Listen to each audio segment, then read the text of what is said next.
요즘 아파트 전월세가 하도 뛰다 보니까 이제는 젊은 사람들이나 신혼부부가 빌라라고 부르던 우리가 뭐 4, 5층짜리 한 동으로 되어 있는 조그마한 다세대 주택이죠. 다가구 주택이라 해야 되나? 그런 부분들을 갖다가 원합니다. 그래서 이런 어떤 그 빌라들도 뭐 20평 안팎 이런 빌라들이 전세가 한 1년 사이에, 2년 사이에 7천만 원이 올랐답니다. 그래서 2억 2천에서 2억 5천까지 한다는 거예요. 그래서 이런 빌라들은 사실 가격이 아파트에 비해서 많이 낮죠.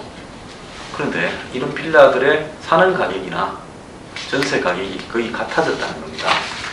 자, 이런 상황에서 어떻게 이제 남아있는 주택들이 있어서 앞으로 결혼할 사람들이나 서민들을 이렇게 주거로서 대체될 것인가, 굉장히 심각한 문제라고 보는데요. 지금 이 전월세난이 이제 최종적으로 빌라까지 갔습니다. 자, 이제 빌라 이후에는 수도권에서 어떻게 집 없는 사람들의 주거 수요를 대체할 방법이 있겠는가.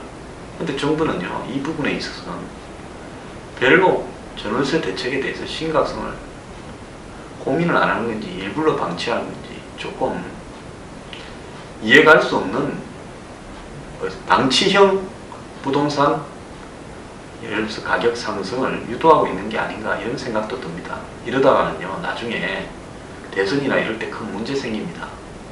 지금 전월세 대책에 대해서 정부가 좀 심각하게 할 수 있는 한 최선의 노력을 다하는 모습을 총선과 대선을 앞두고 보이고, 실제 그것이 전월세 난을 겪고 있는 젊은 사람들에게 도움이 되는 방향으로 가도록 돼야 됩니다.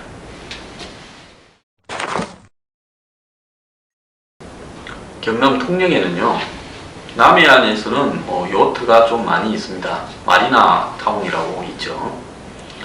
그래서 그 통영의 근처에 바다가 파도도 잔잔하고 또 따뜻하고 해서 요트 타기가 전해적으로 좋다, 뭐 그런 어떤 이름이 나 있는데요. 그러다 보니까 경남도가 국제 요트 대회를 매년 10억을 들여서 작년하고 올해 개최했는데요.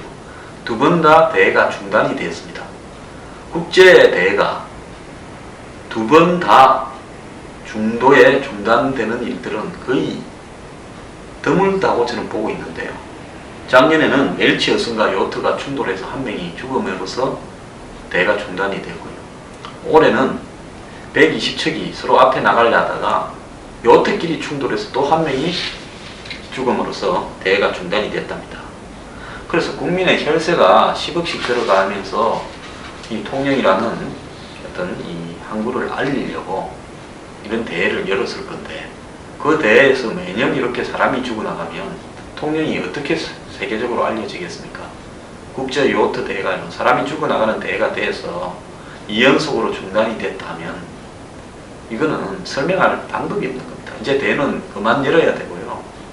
한마디로 이런 어떤 부분에서 안전 장치나 대회를 운영하는 능력이 없는 상황에서 대회를 열게 만들었던 대회 관련자들은 책임을 져야 될 걸로 봅니다. 어떻게 지자체가 하는 일들이 전부 이렇게 시원찮은지 모르겠어요.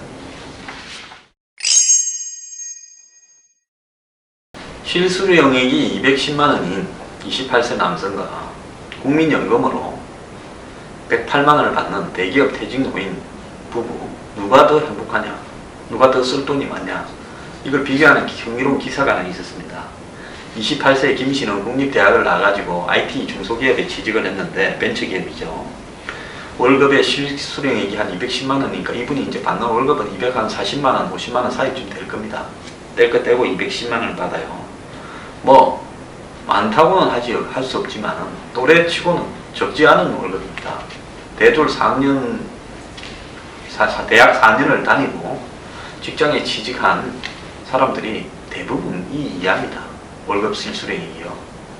그런데 오피스텔 전세 대출 이자 50만원, 학자금 대출 상환 30만원, 오피스텔 관리비 12만원, 이동통신 인터넷 요금 10만원, 교통비 20만원, 식비 30만원, 경조사비 20만원 하니까 한 달에 38만원 달랑 남아서 저축해야 되는데, 이 친구 뭐 상황을 보니까 나머지 돈을 아낄래야 아낄 데도 없어요.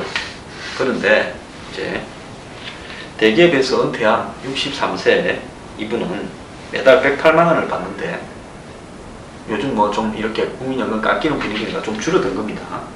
근데 이분 50평 아파트에 사는데 관리비만 55만 원 나오고 두 사람이 식비하고 경조사비로 한 50만 원 쓰고 나면 거의 남는 돈이 없는데 이분들은 이 아파트를 담보로 이 주택연금을 이제 받게 되는 모양입니다. 그러니까 아파트가 6억이면 매달 영모기지론이라 그러죠. 아파트를 맡겨놓고 돌아가실 때까지 매달 연금 형태로 아파트 가격에서 차감하면서 받는 겁니다. 160만 원의 주택연금을 받는답니다. 그러니까 이분은 뭐 아주 노인이니까 교통비도 별로 안 들어가고요. 또 뭐 여러가지 의료보험도 잘 돼 있고 하니까 별로 돈 쓸 일이 없이 돈을 조금 모아가면서 노후 생활을 보낼 수 있을 것 같습니다.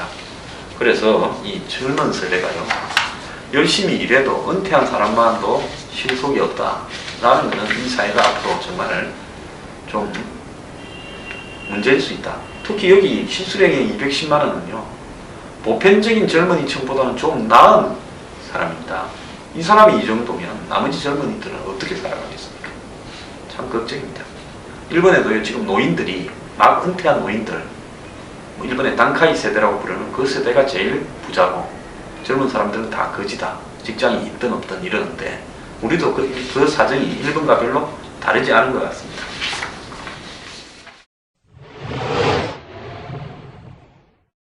요즘은요, 가장이 실직을 하거나 사업 실패하게 되면 이혼을 하거나 안 그러면 가장이 집에서 나가야 되는 시대로 되어가고 있습니다. 그러다 보니까 이런 가족 해체 시대의 그늘이 어떻게 나타나는가 하면 무용고 시신이 굉장히 늘어난다는 겁니다. 작년에 서울시의 무용고 시신이 300구쯤 된대요. 2010년부터 작년까지 무용고 시신이 1324구랍니다. 서울시에서만요. 대부분이 노숙인인데 또 대부분이 남자라는 겁니다. 그래서 이 가족 해체의 이 풍토가 경제난 때문에 심화되고 있는데 여기에서 경제적 지위를 잃은 장노년층 가장들이 집이나 사회로부터 버림받고요, 홀로 떠돌다가 죽는 겁니다. 그래서 돌아가신 분들의 시신 대부분이 어디서 발견되느냐, 중구 영등포, 그러니까 영등포역하고 서울역 근처에서 다 발견이 됐다는 겁니다. 그래서 이분들이요, 65세 이전에 돌아가신 분이 72%다. 요즘 평균 수명이 한 85세까지 가는데 왜 이렇게 빨리 죽느냐, 좀 노숙자로 살다 보니까 그렇게 되는 겁니다. 이렇게 무용고 시신이 되면 10년간 보관을 했다가 화장을 해서 그때도 연고자가 안 나오면 그냥 이제 시에서 뭐 알아서 처리해버리는 거죠. 자, 그래서 작년에만 300여 구의 무용고 시신을 처리하는데 1억 6천만 원이 들었다는데 정말 대한민국도 이제 일본에 보면 혼자서 고독사, 노인들이 자식도 없고 그 다음에 남편이나 부인이 먼저 죽고 혼자 살다가 이렇게 죽는 사람이 많아서 문제였는데요. 한국도 지금 그런 시대로 가고 있는데 정말 큰일 났습니다. 요즘은 초등학생도 화장을 하고 다이어트도 한다. 즉 한국의 외모지상주의가 심각하다라는 기사가 나왔습니다. 초등학교 때 많이 먹고 쑥쑥 커야 될 애들이 이 다이어트를 한답니다. 초등학교 5, 6학년만 되면 다이어트를 하는데 애들이 정신적, 신체적 부작용이 굉장히 크다는 건데요. 근데 이 한국에 2013년에 아동 청소년 5에서 17세의 과체중 비율은 남자 26.4, 여자 14.1로요. 이 남자가 이 과체중이 많습니다. 그런데 OECD에서 이 남자, 여자 간의 이 과체중의 격차가 제일 크다라는 거예요. 그러니까 원래 비만이라는 것은 OECD 평균에도 남자 24, 여자 22 정도로 일정하게 있어요. 그래서 남자는 그냥 평균하고 비슷한데 여자가 굉장히 적다라는 것은 뭐냐면 이 초등학교 때부터 여자애들이 뭡니까? 살이 찌면 인위적으로 살을 빼는 일들을 하고 있다는 겁니다. 애들 때 비만이 좀 있을 수도 있고요. 지금 연예인들 뭐 TV에 나와서 이쁜 여자 연예인들 중에 과거에 보면 고등학교, 중학교 때 보면 살이 쪄가지고 알아볼 수 없는 그런 연예인들도 굉장히 많이 있죠. 그런데 여자들은 날씬해야 된다. 이런 사회적 요구에 따라 가지고 초등학교 때부터 살이 찌면 주변에서 온갖 걱정을 해가지고 애들이 이렇게 다이어트를 하기 위해서 병원도 다니고 피트니스도 다니고 이런 것이 옳느냐. 그래서 남자애들은 뚱뚱하면 장군감이고 여자애들은 뚱뚱하면 시집 가겠느냐, 이렇게 이야기되는 것은요 정말 문제라고 봅니다. 어제 제가 명품에서 여성 문제를 좀 이야기했다고 어느 분이 저한테 보수는 왜 여성들을 갖다가 전부 남성인 위주의 시각으로 바라보냐, 백 하나씩도 가질 수 있다. 뭐 가질 수 있다고 봅니다. 그리고 차 사는 사람은 비판을 안 하고 왜 백 사는 사람 이야기 하는데, 제가 전월세 사면서 차 사고 다니는 정신 나간 친구들도 많고 또 수십만 원씩 하는 아웃도어를 입고 도랑을 다니는 남녀들이 많다 이야기를 했습니다. 어떤 분은 또 미국에 사시는 분은 트윗에 그러다 하더만요.